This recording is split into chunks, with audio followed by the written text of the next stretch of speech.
সংক্ষিপ্ত আলোচনা করব, খুব খেয়ালের সাথে কথা শোনা চাই।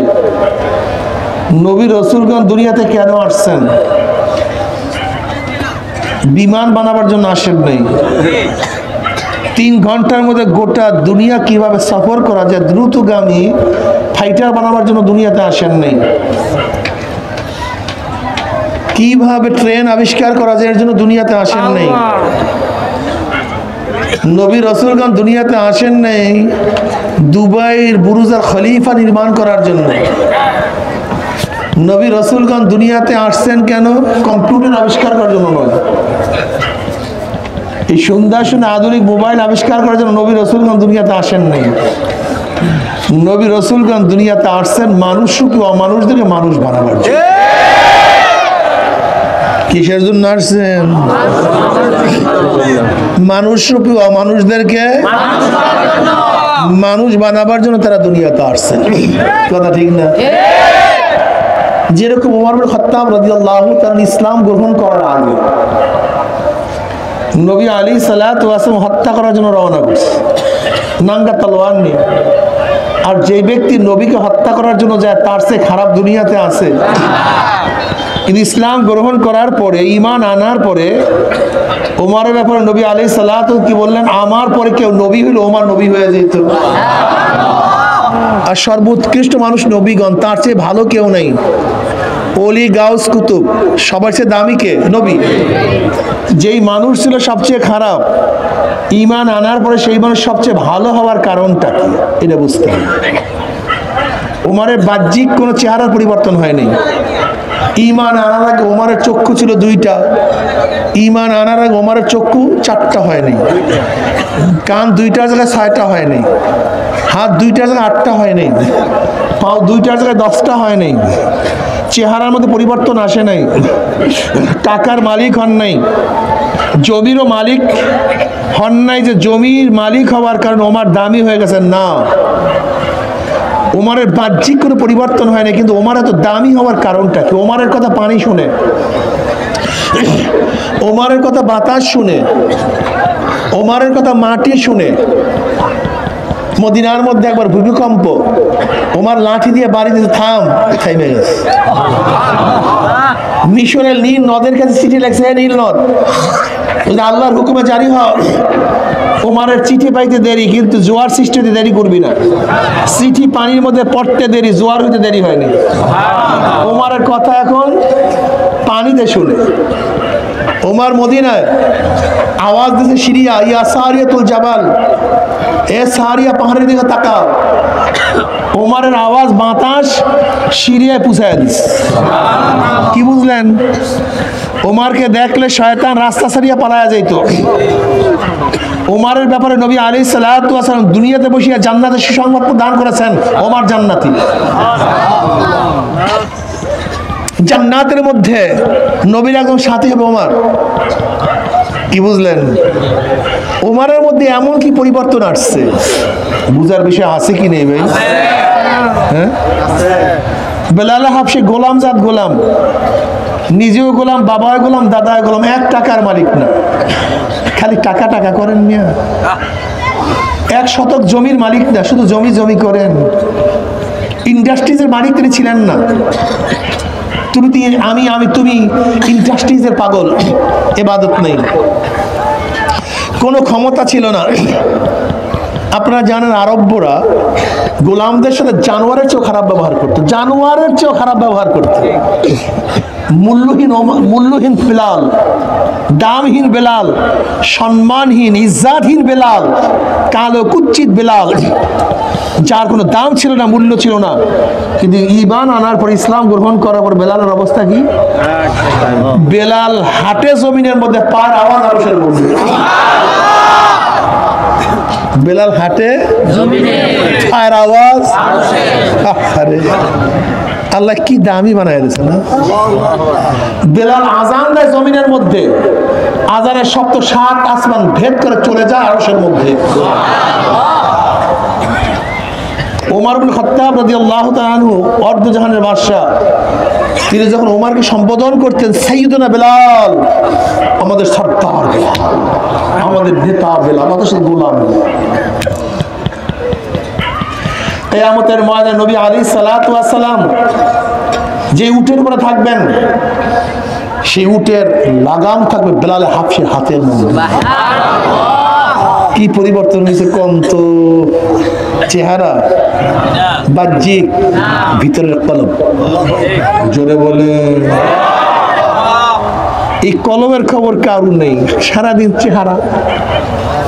চক্ষু অসুস্থ ডাক্তার, হাত ভেঙে গেছে ডাক্তার, পাও নষ্ট হয়েছে ডাক্তার, হার্ট ডিজিজের জন্য ডাক্তার। কিন্তু যে কলমটা পচিয়ে গেছে, এই কলমের চিকিৎসার জন্য একদিনও চিন্তা করো নেই। অথচ তুমি আমি যেই জিনিস চিকিৎসার জন্য পাগল, সেই জিনিস একদিন ধ্বংস হয়ে যাবে। সুম্মা রাদাদনাহু আসফালা সাফিলিন। উমর বিন আব্দুল আজিজ রাহমাতুল্লাহ আলাইহি ফরমান, হে গোটা দুনিয়ার মানুষ, তোমরা যে যাকে যত মহব্বত করো, মৃত্যুর 3 দিন পরে, মৃত্যুর দেখবা লাশ ফুলিয়া গেছে, পচিয়া গেছে, পচা গন্ধ, আল্লাহ, পুজ পড়তেছে, চেহারা বিবর্ণ হয়ে গেছে। সুম্মা রাদাদনাহু আসফালা সাফিলিন। যে জিনিসটা পচিয়া গলিয়া ধ্বংস হয়ে যাবে, সেই জিনিসটার জন্য কি না পাগল, যেটার অস্তিত্ব বিলীন হয়ে যাবে, যেটা ক্ষয় লয় হয়ে যাবে, সেই জিনিসের জন্য এত পাগল। আর যে রুহুর কোনোদিন ক্ষয় নাই, কোনোদিন লয় নাই, কোনোদিন ধ্বংস নাই, সেই রুহুর চিন্তাও তোমার মধ্যে আমার মধ্যে নাই। এটা গাধা আমরা বেয়াকুব, আমরা জানোয়ারের চেয়েও খারাপ। একটা জানোয়ার গোয়ালঘর থেকে নামে, সারাদিন খাওয়া বাঁচা এই অবস্থায় ঢুকে, আবার পরের দিন একই কাজ, পরের দিন কথা বলেন না কেন, পরের দিন গত মাসে যেই কাজ, পরের মাসে একই কাজ। ওই জানুয়ারির গত বছরও যেই কাজ ছিল, পরের বছরই একই কাজ। জানোয়ার চিন্তা করে না কে আমাকে বানাইলো, কেন বানাইলো, কি করতেছি, কি করা উচিত ছিল, এই চিন্তা আছে জানোয়ার? কি আমাকে বানাইলো, কেন বানাইলো, কি করতেছি, কি করা উচিত ছিল, আমার মুহাতে উপায় কি, জানোয়ারের চিন্তা নাই। কবরের টেনশন কোন গরুর মধ্যে নাই, কুকুরের মধ্যেও নাই, আছে নাকি? কিয়ামতের চিন্তা কোন শুয়ারের মধ্যে নাই।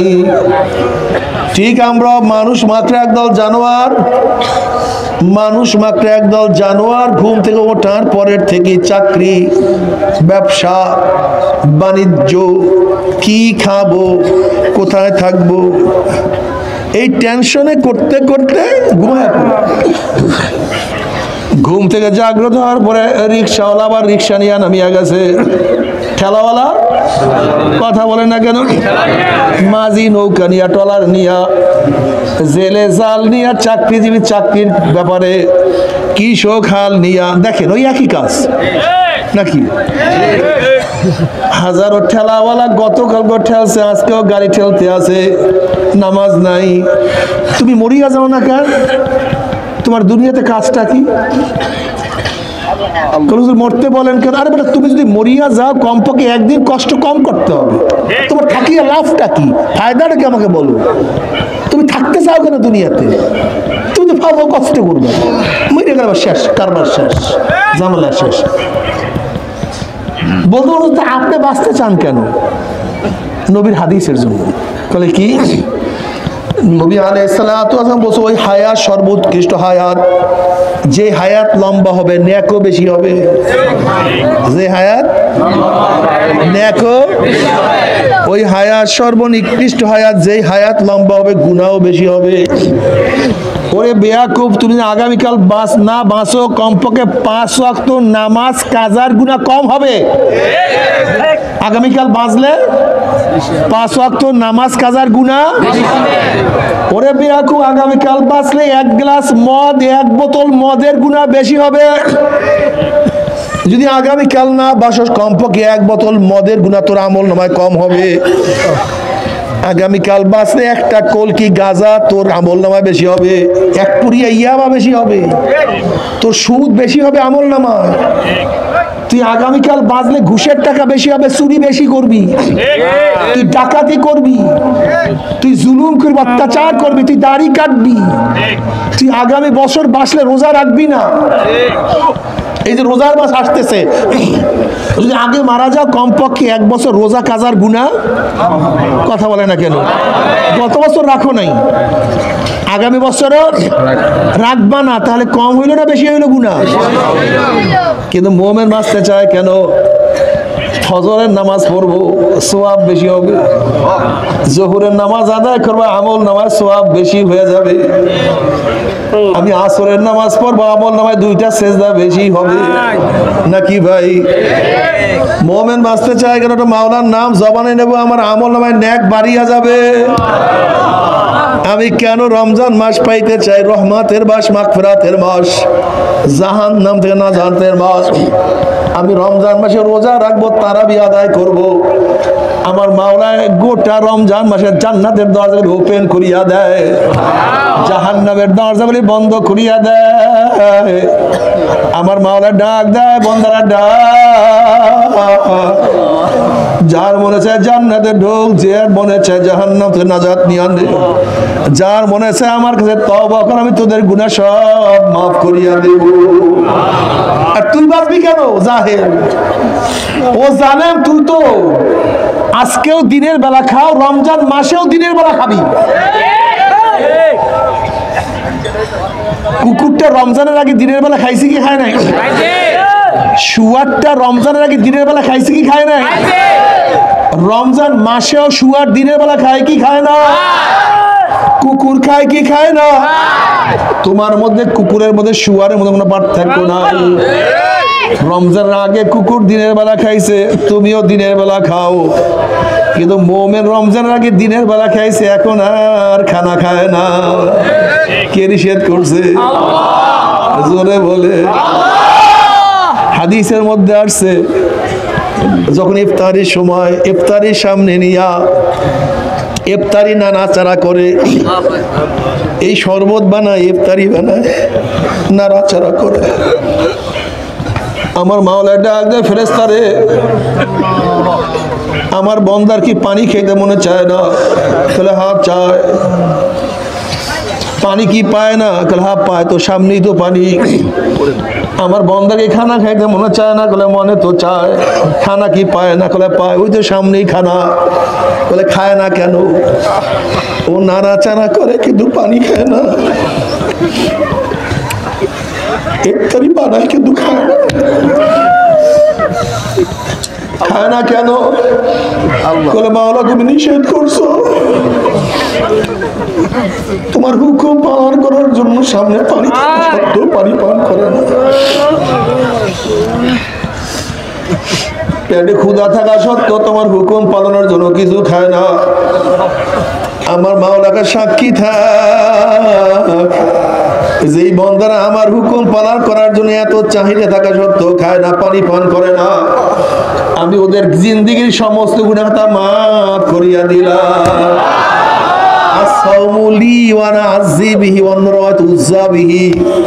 রোজা একমাত্র আমার জন্য, এর প্রতিদিন আমি মাওলা নিজে দান করব, অত এর প্রতিদান হিসেবে মাওলা নিজে হইয়া যাব।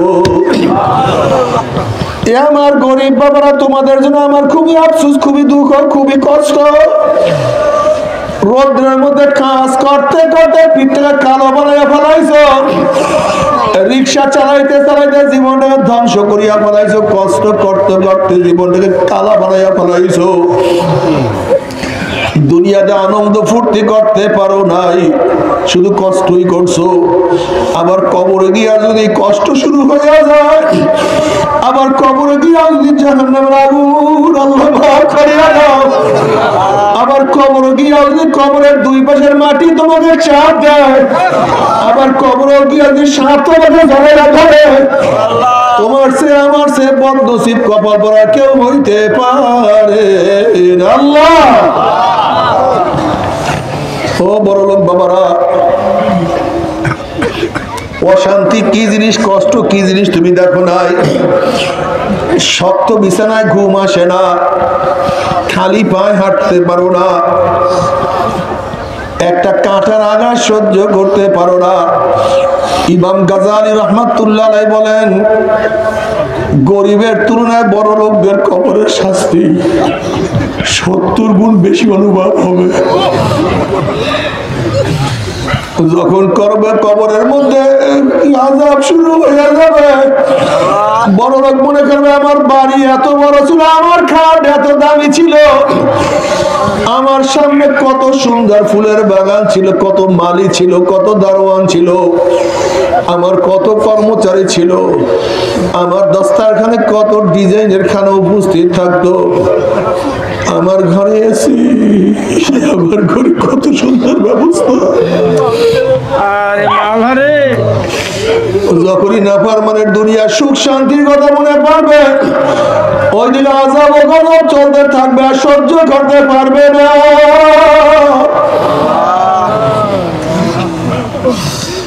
এত কষ্ট পাবে, এত কষ্ট লাগবে যা কাউকে বর্ণনা করতে পারবে না। ও আমার যুবক বাবারা, ও আমার মুরব্বী বাবারা, ও পর্দার মা বোনেরা, ও আমার গরিব বাবারা, গরিবদের জন্য জান্নাতে যাওয়া খুবই সহজ। গরিবদেরকে আমার নবী সবচেয়ে বেশি মহব্বত করতেন। নবী আলাইহিস সালাতু আল্লাহর কাছে দোয়া করে, আল্লাহ গরিবদের সাথে আমাকে দুনিয়াতে রাখিও, গরিবদের সাথে আমাকে মৃত্যু দিও, গরিবদের সাথে আমাকে হাসর হাসর করিও। বাবা তুমি কি জানো, বড় লোকদের তুলনায় গরিবরা 500 বছর আগে জান্নাতে চলিয়া যাবে। গরিব বাবার একটু নামাজ কেন পড়বো না?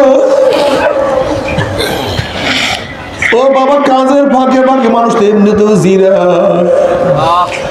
একসাথে তো মানুষ কাজ করতে পারে, ওই জিরানের সময় একটু নামাজ পড়িয়ে দিও, একটু মাওলাকে সিজদা দিও,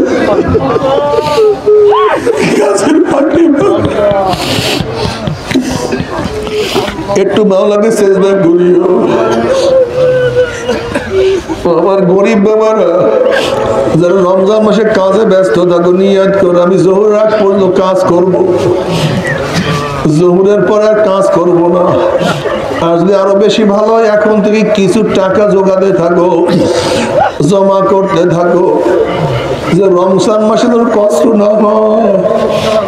আর যারা রমজান মাসে রোজাদারদেরকে ডেলি হিসাবে, বদলা হিসাবে নাও, তুমি যদি গরিবদের উপরে, কর্মচারীদের উপরে কাজকে হালকা করিয়া দাও, আমার মাওলা তোমাদেরকে হালকা করিয়া দেবে।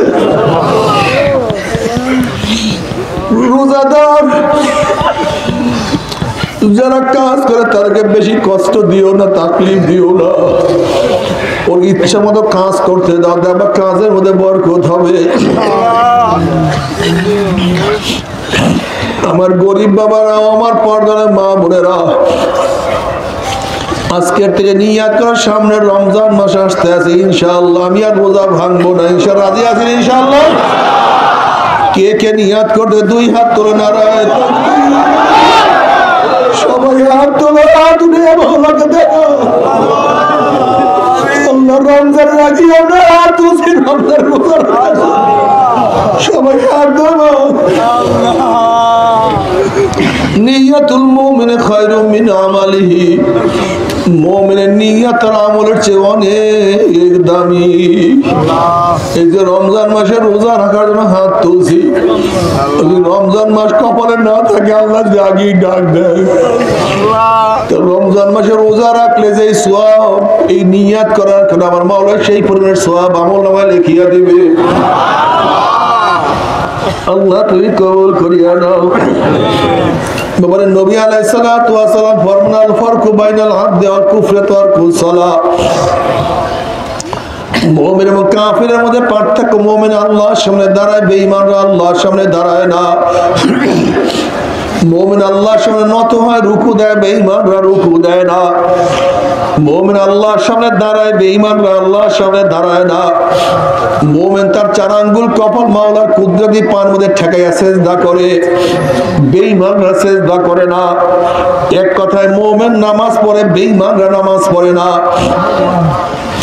আজকে তে ওয়াদা করলাম আমি আর বেঈমান থাকবো না, আমি আর বেঈমান হব না। আমি আজকে থেকে নিয়াত করলাম 5 ওয়াক্ত নামাজ আর ছাড়বো না ইনশাআল্লাহ। আমরা কি নিয়াত করতে পারি না? কে কে নিয়াত করতে পারি? নারায়ে তাকবীর।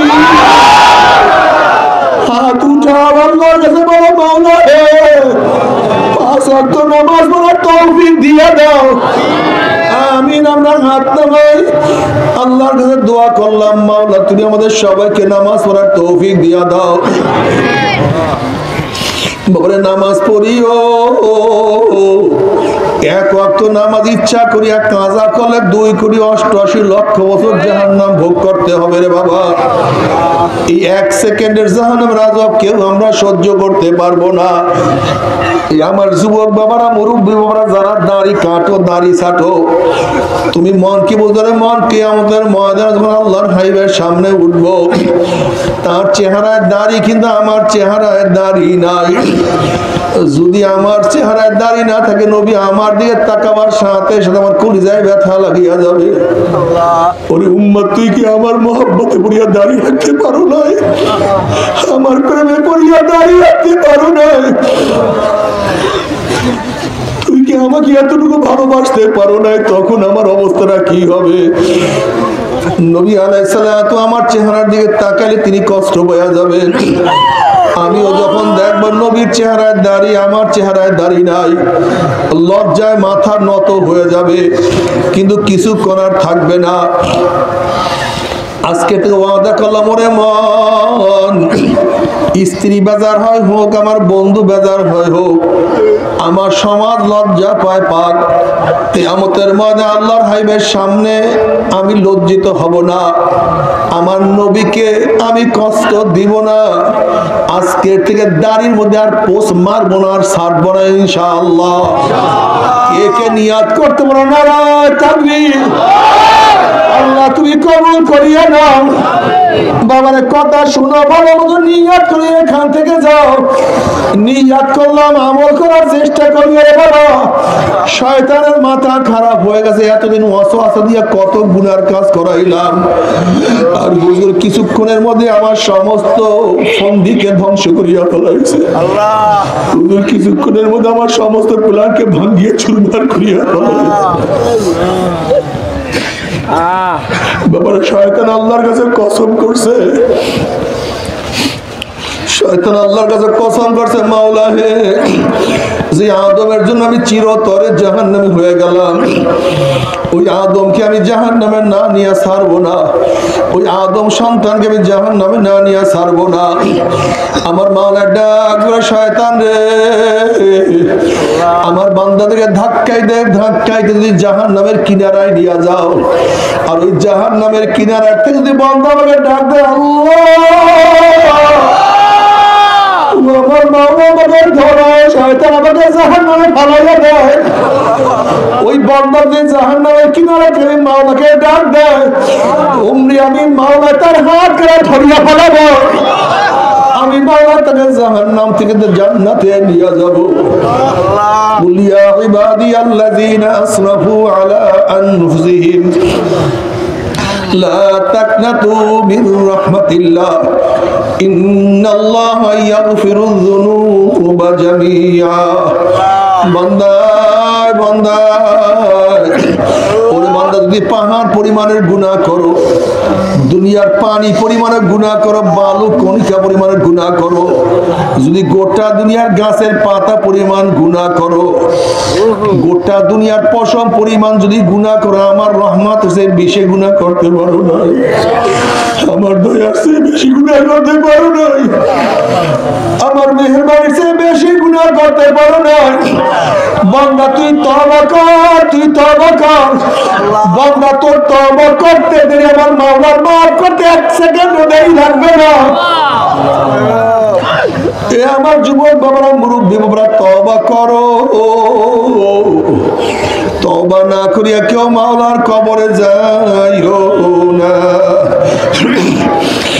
তওবা করিয়া মাওলার কবরে যাইতেই পারো, কবরটা জান্নাতের বাগিচা হয়ে যাবে। আমল নামার ডাইন হাতে পড়িয়া যাবে, আমার মাওলার ডাকিয়া ডাকিয়া আরো সিনিতে জায়গা করিয়া দিবে। পুসরাত পাড়ি দিয়ে আমার মাওলার জান্নাতে চলিয়া যাবে। আল্লাহ কবুল করিয়া নাও। আর তওবা না করিয়া মাওলার কবরে গেলে কবরটা জাহান্নামের বাগিচা হয়ে যাবে, জাহান্নামের কুয়া হয়ে যাবে। তওবা না করিয়া কিয়ামতের ময়দানে উঠলে ধাক্কা দিয়া সূর্যের গরমের নিচে ফালাইয়া দিবে। হাত পার মধ্যে জাহান্নামের শিকার লাগাইয়া বিওয়ারাই জাহান্নাম টানতে টানতে জাহান্নামে নিক্ষেপ করবে। যখন জাহান্নামে নিক্ষেপ করা হবে, 70 বছর পর্যন্ত আগুন নিচে যাইতেই থাকবে, যাইতেই থাকবে। ডাইনে আগুন, বামে আগুন, উপরে আগুন, নিচে আগুন, সামনে আগুন, পিছনে আগুন। আল্লাহ মাফ করিয়ে কি দিবি না? আল্লাহ ক্ষমা করিয়ে কি দিব না? আমার বাবারা, আমার মারা যারা আজকে দিনের বেলায় খানা খাবার রমজানে, আল্লাহ তাদেরকে জাহান্নামের আগুন খাওয়াইয়া দিবে। তাসলা নারান হামিয়া তুসকা মিন আইদিন আলিয়া। যখন জাহান্নামে পানি পানি করে চিল্লাইতে থাকবে, চলন্ত আগুনের মধ্য থেকে বালতি ভরিয়া ডাইরেক্ট আগুন খাওয়াইয়া দেওয়া হবে। ওই আগুন পেটের মধ্যে গিয়া নারী উড়ি সব জ্বালাইয়া পড়াইয়া গলাইয়া পিছনের দিয়ে ফালাইয়া দিবে। আল্লাহ পাক কালামে পাকের মধ্যে ফরমান, লা ইয়ামুতু ফিহা ওয়ালা ইয়াহইয়া। মানুষ মরবেও না, বাঁচবেও না, জীবন বাহির হবে কিন্তু বাহির হবে না। বলে সহ্য করতে পারবি? ওই জাহান্নামের এক সেরা কেউ তো সহ্য করতে পারবো না। তবে মুমিন মুসলমান বলে সবাই মনে চায় গুনার থেকে ফিরিয়া নেক আমল করিয়া মাওলার জান্নাতে, কিন্তু সবাইরই যাইতে মনে চায়। গুনাহ নিয়া মাওলার জাহান্নামে কাউরে কিন্তু যাইতে মনে চায় না। কিন্তু কেনই বা আমরা নেক আমল করতে পারি না? কেনই বা গুনার কাম ছাড়তে পারি না? এর মূল কারণ আপনার এবং আমার পিছনে নফস এবং শয়তান লাগিয়া রয়েছে। এই নফস এবং শয়তান থেকে বাঁচার জন্য যে কোনো একজন হক্কানি আল্লাহর ওলির হাতে হাত দিতে হবে রে বাবা। খবরদার, বর্তমান জমানায় পীর মুরিদ নামে ভেজাল, ব্যবসা, দলাদলি, হিংসা, হাসাদে পরিণত হয়ে গেছে।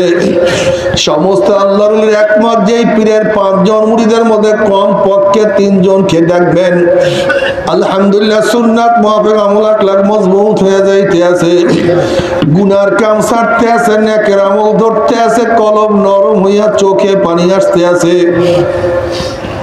বিরিক্ষতর নাম কি, ফলে পরিচয়। আমি চরমনাই বুঝি না, চরমনার দাওয়াত, প্রশংসা, প্রচার প্রসার করার জন্য আসিনি রে বাবা। চরমনায় যাওয়ার তোমার কোনো দরকার নাই, কোনো দরকার নাই, কোনো দরকার নাই।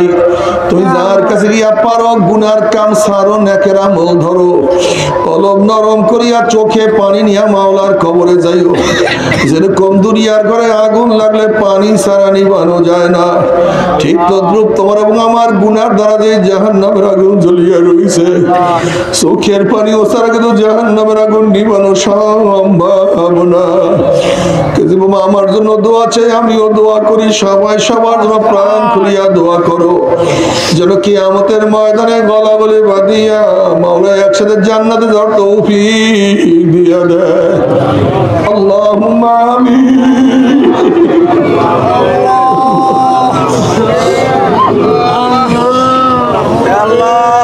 ও আমার পর্দার মা বোনেরা, 2 হাত তুলিয়া মাওলার দরবারে কান্দো।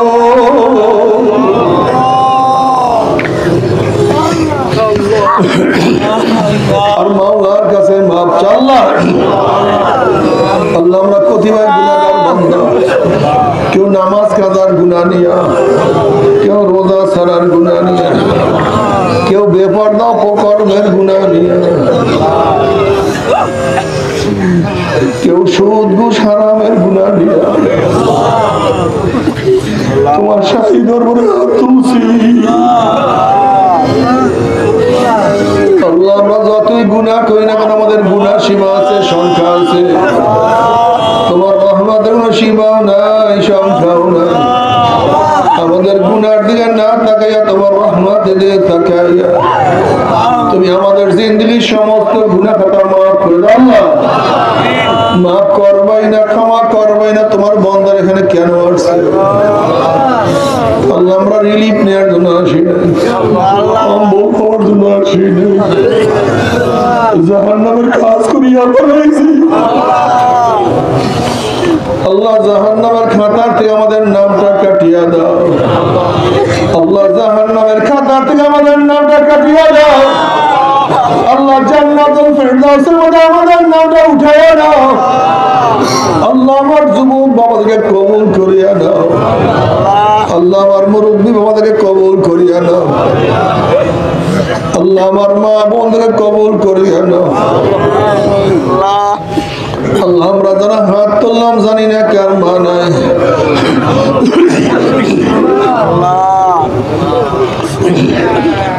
বাবা নাই, স্ত্রী নাই, সন্তান নাই, দাদা নাই, দাদু নাই, নানা নাই, নানু নাই, ভাই নাই, বন্ধু নাই। কত মুজাহিদরা আমাদের সাথে ছিল, আজকে তাদেরকে দেখি না। আল্লাহ যত মুমিন মুমিনাত মুজাহিদরা কবরে শুয়ে রয়েছে সবার কবরে আযাবকে মাফ করে দাও।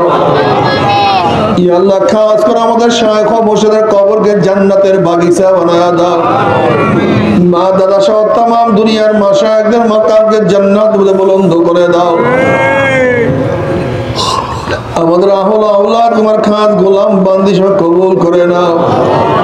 রব্বানা হাব লানা মিন আজওয়াজিনা ওয়া যুররিয়াতিনা কুররাতা আইয়ুন ওয়াজআলনা লিল মুত্তাকিনা ইমামা। রব্বিরহামহুমা কামা রাব্বায়ানি সগীরা। وصلى الله تعالى على خير خلقه محمد وآله وأصحابه وأزواجه وأتباعه أجمعين ارحمنا معهم برحمتك يا أرحم الراحمين.